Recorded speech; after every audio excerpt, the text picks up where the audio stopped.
Muy buenas, soy Endica Chalecu de la clase Mantenimiento Electrónico y os vengo a explicar el reto 2 de soldadura THT y SMD.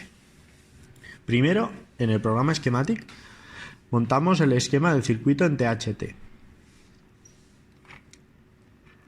Pasando al PCB, con tamaños reales, formamos lo que será el diseño final del circuito.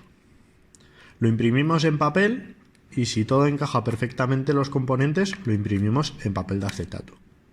De ahí nos vamos al laboratorio. Cogemos un trozo de placa del mismo tamaño del circuito y lo cortamos. De ahí nos vamos a la insoladora y colocamos primero el papel de acetato y encima el trozo de placa. Lo insolamos durante 160 segundos.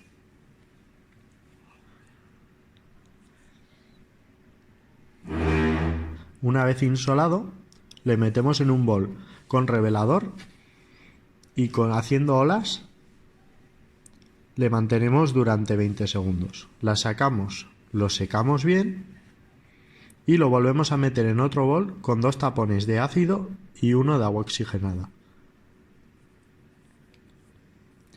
Lo sacamos, lo secamos bien y limpiamos lo que es el circuito con alcohol y una nana. Frotamos bien hasta quitar todo el sobrante de revelador y sacar todo el cobre limpio de la placa para luego una mejor soldadura. Con ayuda de la Dremel hacemos todos los agujeros en la placa. De ahí pasamos a la mesa de trabajo y soldamos todos los componentes. Como objetivo de esta placa se trata de regular el pulso de la salida a través de un potenciómetro, regulando la frecuencia y con ello se ilumina más o menos el LED. Aparte, en esta práctica teníamos como reto soldar, desoldar y resoldar la placa.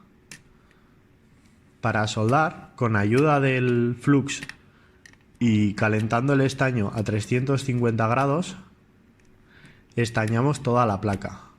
Para desoldar, con ayuda del calentador a 480 de presión, desoldamos los componentes.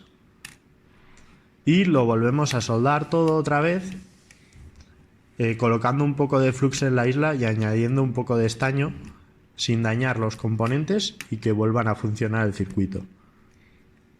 Luego volvemos a crear el mismo circuito pero en SMD, el esquema en el Schematic y a tamaño real en el PCB. Mismo proceso para obtener la placa: imprimir, cortar, insolar, revelar y limpiar la placa. Una vez que tengamos la placa soldada, con ayuda de una lupa para soldar los componentes, ya que son más pequeños.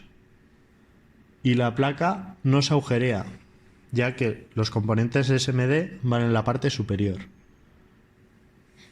Y con ello hacemos el mismo proceso: soldar, desoldar y resoldar, para que funcione otra vez la placa.